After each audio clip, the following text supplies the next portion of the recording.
Hello Commanders and welcome to this video for Infinite Lagrange, Infinite Galaxy and Nova Iron Galaxy. Today I want to talk about all these three games. I want to show you why I like them, why I don't like them, what are the differences, and also at the end how pay to win I think they are, and yeah, I'll give you an overview. Before we go there, I have one other thing I want to show you, and that is the game center with the VIP shop. I already got into some details for the WoWie app gallery in my last videos. When you go into the game center, and this will start on the feature page directly after that, you can click on benefits, and here you will find the VIP rewards, and it might be interesting for some of you. Let's switch the language to English, that makes it a little bit easier. We can get up to $1,620 worth of monthly price. I already told you that you have to switch over your country very likely to things like Germany or to Switzerland also to get some of these special offers that they have. But let's take a quick look into this. Now, this might be getting a little bit controversy later because we do get these cashbacks based on the amount we invest, and if you take a look at this, a monthly spending of $500 to $3,000 you can get up to 330 euro back. I know that not many of you or not all of you will get into such big categories, but for those that are spending a little bit more money or that are spending money in multiple games, this might be interesting. I can scroll down here. I know the expenses are getting really crazy high, but we all know there are whales out there that do spend that much money, and for them this might be an interesting option. But now let's go back into the main content for that video. And for this, let's have some view at some of the intros of the games.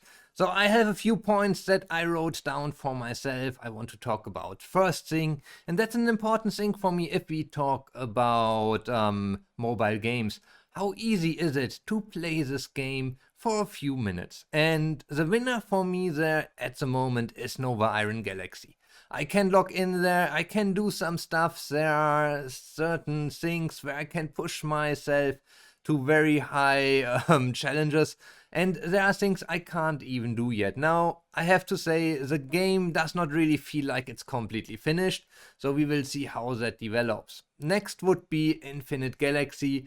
The only problem I have there, the dailies are not very challenging, and there's not so much of end game content. But if I want to only log in a day for 5 or 10 minutes, I can do my dailies.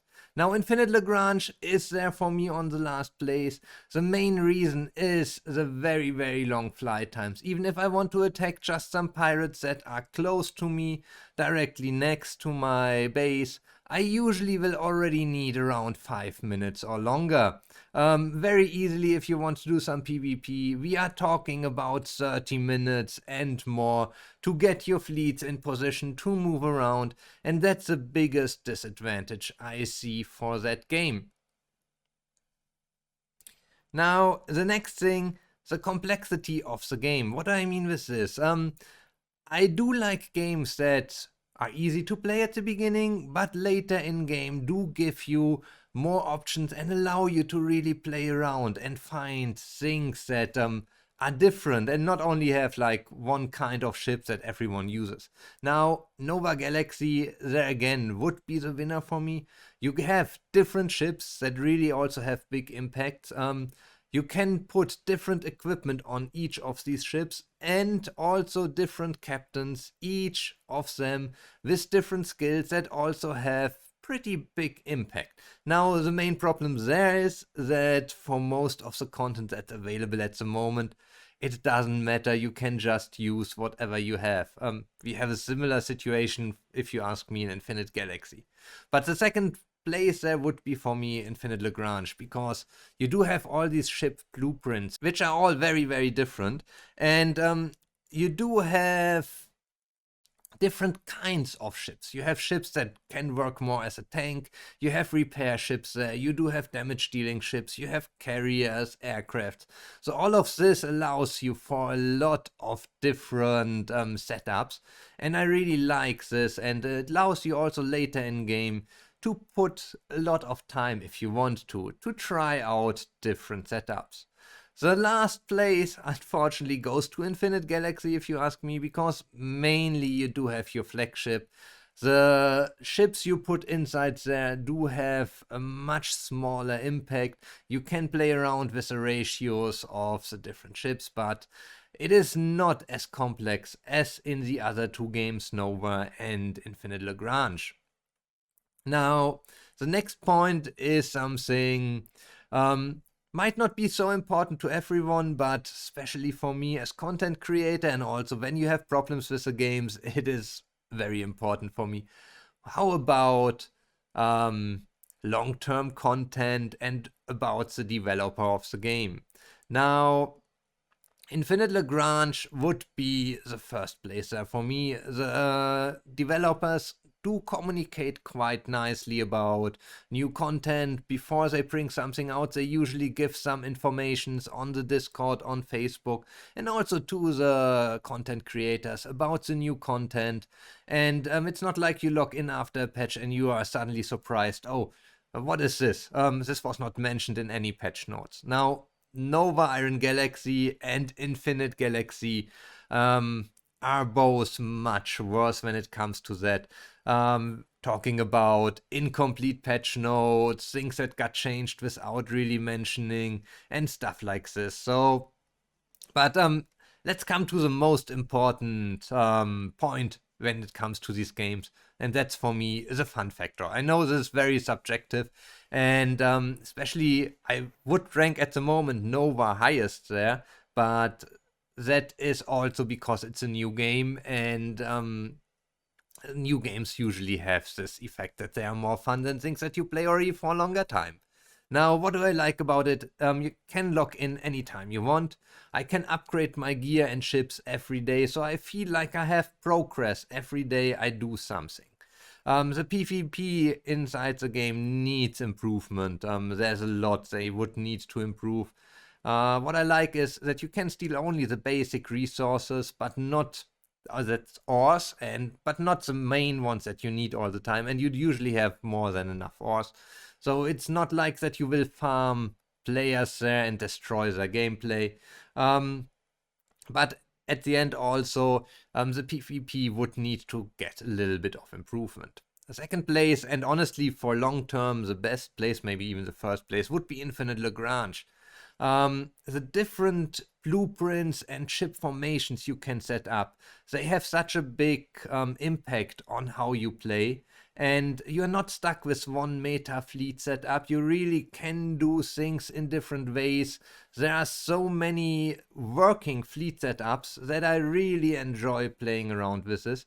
And also the season system from Infinite Lagrange allows you to experience new content every season, and they also prevent therefore dead servers, because every season you get merged with other players that want to play the same kind of new season, the same content, and you will always have enough players in each server. Therefore, really nice, and this allows you to play it for a long time. Now, Infinite Galaxy, it's a game I started playing first. It's a game I got into the end game content earliest, and there I do really had the problem. I didn't see much of end game content.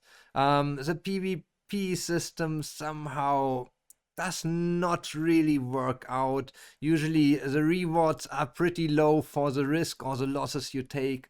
Permanent real losses in the game are very hard to compensate. So if you do great PvP things there, which you can do, you will end up usually with a big power loss, and it's very difficult to recover from that. Now, the last point I have would be how pay to win are these games. And there we have to say, let's put it this way, as all of these are war games, you can bring down any whale with enough other players. So I will not talk about this, but let's take a look. Infinite Lagrange, I think, is the least pay-to-win game. I would still recommend players, if they enjoy the game, to buy the Battle Pass. It will make things easier and faster, but overall you have a very low spending budget that you have to put inside the game. Now, Nova Iron Galaxy, you will see really that you're missing things if you don't at least buy the battle pass. And we will also start seeing special events where if you want to do certain things or finish certain tasks, you have to spend real money, or at least the currency that you can get from real money. And that's something I would put already on the next level of pay to win. Infinite Galaxy does have the same kind of events, meaning there are events that you can only participate if you really spend money, leaderboards where we have things that you have to spend money for, but it's getting even worse. Infinite Galaxy also has content that you can only get for real money. Yes, I'm looking at a certain flagship there from the VIP shop that you could only get for real money. Now, that would be my summary over the different parts. Which game is the best? That's something you have to try for yourself. I think Nova Iron Galaxy has a lot of potential, but what we see right now is the developers are not really pushing it well. Infinite Galaxy is there for a long time. Still lacking, if you ask me, some of the endgame content. Infinite Lagrange made great, but as it plays so slowly, as the movement speed are so slow and the pathfinding just sucks, also not really the best of the best games. So all the games have their advantages and disadvantages. If you want, you should just try them out. They're all fun. That's no question. If you have another game that should be, worth taking a look at, let me know in the comments. And as always, give the video a thumbs up, subscribe to the channel, and then I'll see you on the next video again.